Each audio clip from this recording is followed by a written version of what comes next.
Hello students, कैसे हो आप सब स्टूडेंट्स। इस वीडियो से मैं आपको स्टार्ट कराने जा रहा हूं कि प्रीवियस ईयर क्वेश्चन पेपर हैं जो वो डिस्कस करूंगा मैं आपके साथ कि उसके आंसर कैसे लिखने हैं। बच्चों, जैसे कि आपको पता है कि मैं अकाउंट्स का, बिजनेस स्टडीज़ का और इकोनॉमिक का पेपर आपके साथ ऑलरेडी डिस्कस कर चुका हूं और वो उसका सोल्यूशन भी मेरे प्लेलिस्ट में अवेलेबल है पूरे क्वेश्चन पेपर का, प्रीवियस ईयर का।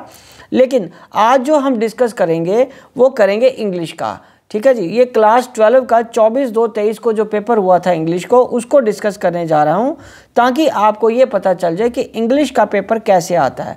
बच्चों, फिर वो चाहे कॉमर्स है, ह्यूमैनिटीज़ हैं या साइंस के स्टूडेंट्स हैं, इंग्लिश का पेपर तो सभी के लिए उतना ही इम्पॉर्टेंट और 100 मार्क्स का होता है। नो डाउट जो रिटन पेपर है वो 80 मार्क्स का है, 3 घंटे में बाकी पेपर्स की तरह ही लिखना है और ये जनरल इंस्ट्रक्शंस ये आपको गिवन है। ये इंग्लिश का पेपर आपको बताने का या दिखाने का ऑब्जेक्टिव ये है मेरा कि आपको एक बार पता चल जाए कि ये एग्जैक्टली पेपर कैसे आता है और इसमें किस तरीके से आपकी तैयारी का लेवल है।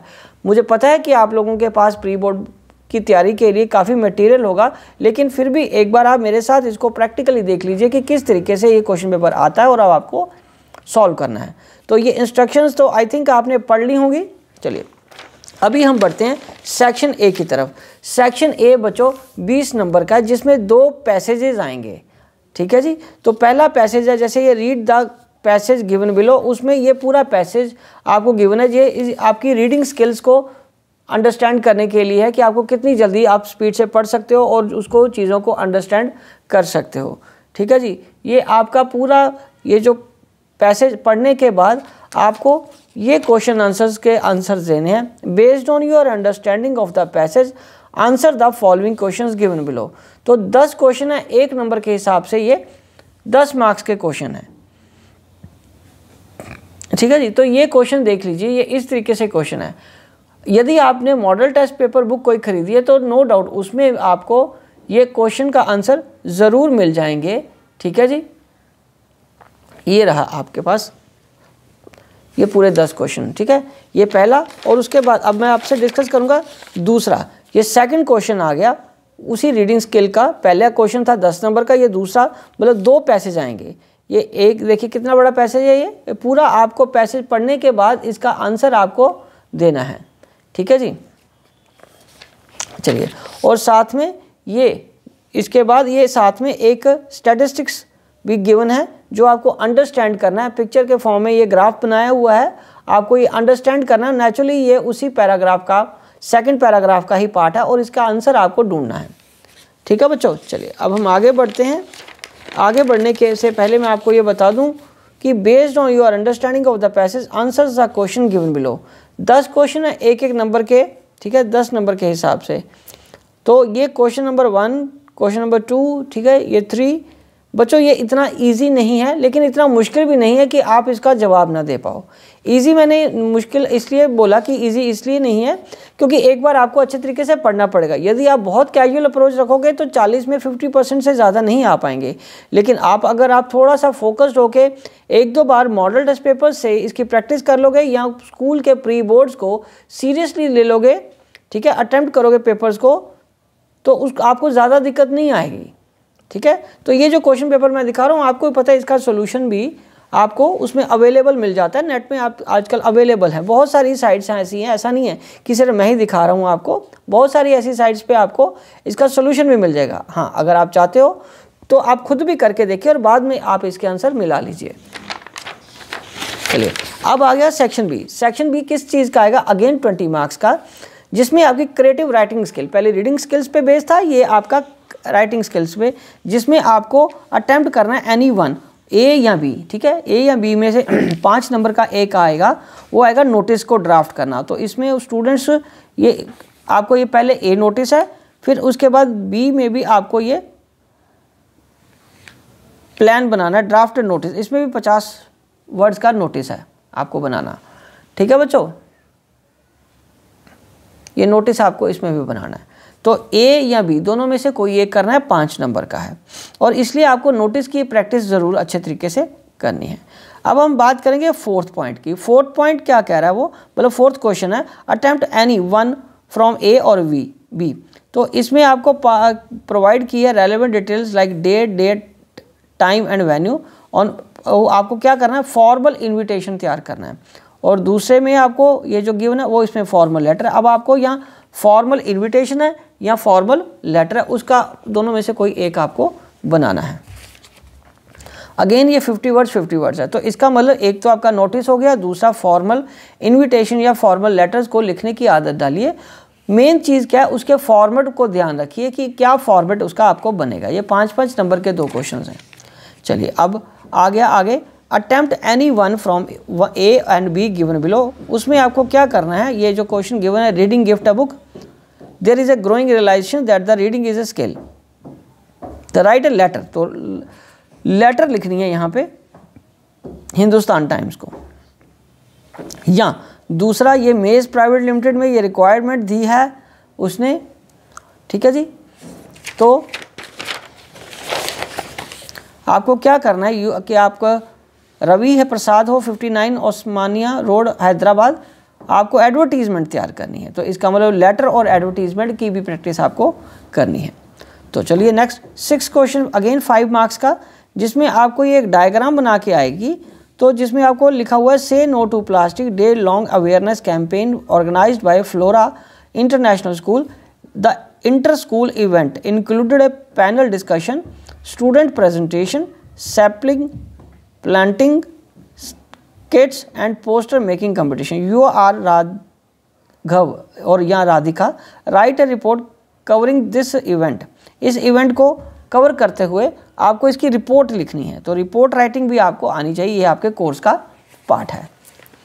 चलिए उसके बाद अगर उसका बी ऑप्शन है, तो बी ऑप्शन में change the family relationship with the changes in family relationship, elders are neglected, lonely and live in distress, write an article about 120 से 150 word highlighting this problem and the apathy of the young toward the other older members of the society, support your ideas with the cues given above. You are पूजा और पुनीत मिश्रा। तो उसके बारे में आपको इसको लिखना है कि जो एल्डरली फैमिलीज में इग्नोर हो रहे हैं उनके बारे में अपने व्यूज़, आपने अपने आइडियाज़ देने हैं। चलिए बेटा, तो ये आपका राइटिंग स्किल्स आ गया, जिसमें आपकी लेटर्स, नोटिस, फॉर्मल इन्विटेशन, ठीक है, रिपोर्ट राइटिंग, ये सारा आ जाएगा।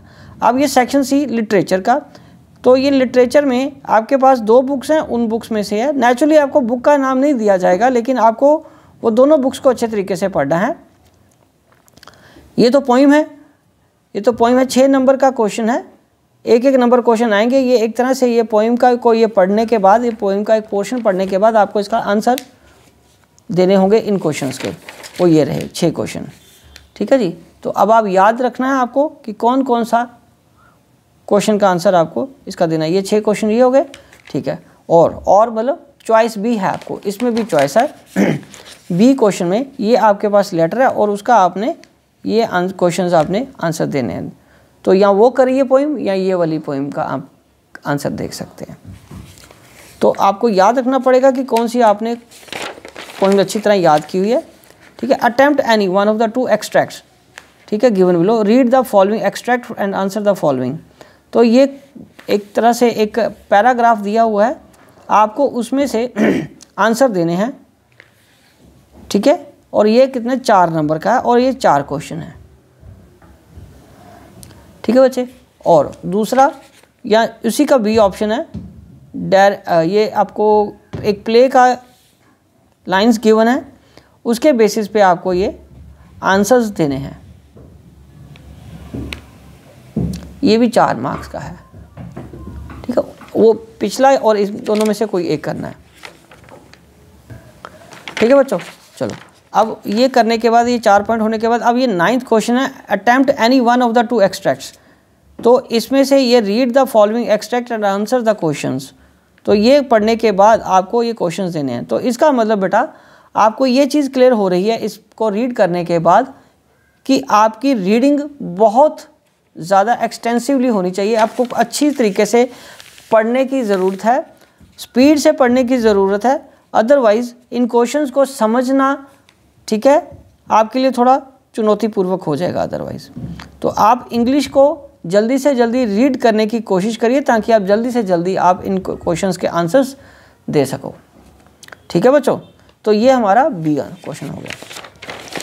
अब ये देखिए नेक्स्ट, इसके 4, 5, 6 क्वेश्चन ये आ गए, ठीक है। अब ये 10th क्वेश्चन है, any answer any 5 of the following in the about 40 to 50 words each. तो पहला आपके पास ये बुक में से आ जाएगा, ये उसने बता दिया कि ये लॉस्ट स्प्रिंग से है, ये लास्ट लेसन से हैं, ठीक है जी, ये गोइंग प्लेसेस से है, ये इस तरीके से वो बता रहे हैं। और आपको 5 आंसर्स देने हैं, इसके 5 क्वेश्चंस के आंसर्स देने हैं। और 11th में क्या है, एनी 2 के आंसर देने हैं। ये क्वेश्चंस जो गिवन है, journey to the end of the earth, ठीक है, और any one of the following, Champaran episode given है इंडिगो का, और रैट ट्रैप के में से दोनों में से किसी एक का आपको 120 से 150 वर्ड्स तक लिखना है। और लास्ट क्वेश्चन जो 13 है, उसमें भी आपको इन दोनों में से किसी एक को बताना है। How can I visit of Antarctica be an enlightening experience, elaborate. वो journey to the end of the earth के बारे में है, या उसमें भामा एंड जितकाला सा the victims of the system that crushes their aspirations are determined to break out comment. तो ये दोनों में से कोई एक आंसर आपको देना है। तो बच्चों ये क्वेश्चन पेपर में आपको जो दिखाया है, ये पिछले ईयर का है, जो पिछला साल हुआ है उसमें। तो इसी पैटर्न पे ही आपका ये क्वेश्चन पेपर इस बार का भी सेट होगा। आपको इसकी तैयारी करनी है। आप इसके जितने भी क्वेश्चन पेपर हैं, या जो कोई बोर्ड पेपर आपने ख़रीदा है, या स्कूल से मिला है, या कोई रिकमेंड किया है, ऑनलाइन भी है कोई, तो आप उसमें से इन सभी क्वेश्चंस को करके देखिए। मैक्सिमम जितनी ज़्यादा प्रैक्टिस कर सकते हो उतना करिए। हाँ, सिर्फ इंग्लिश के क्वेश्चन पेपर में आपको मैं ये बता दूं, सभी बच्चे ज़्यादातर क्या करते हैं, उसको पढ़ के समझ लेते हैं, हाँ भी इसका ये आंसर देना है, पर लिखने की प्रैक्टिस नहीं करते, जिसकी वजह से उनकी स्पीड नहीं बन पाती, ठीक है। राइटिंग या वर्ड फॉर्मेशन या वोकेबुलरी पे उतनी ज़्यादा पकड़ नहीं हो पाती, तो वो अच्छे मार्क्स स्कोर नहीं कर पाते फिर। तो यदि आपको अच्छा स्कोर करना है, तो आपको ये मॉडल टेस्ट पेपर के साथ साथ ये प्रीवियस ईयर पेपर्स को सॉल्व करना आना चाहिए, और वो भी स्टिपुलेटेड टाइम, मतलब 3 घंटे में 80 नंबर का लिखने की आदत आपको होनी चाहिए। So wishing you good luck. इसी के साथ मैं ये वीडियो कंक्लूड करता हूँ, और होप करता हूँ कि आपकी इंग्लिश की तैयारी अच्छी चल रही होगी। Good luck.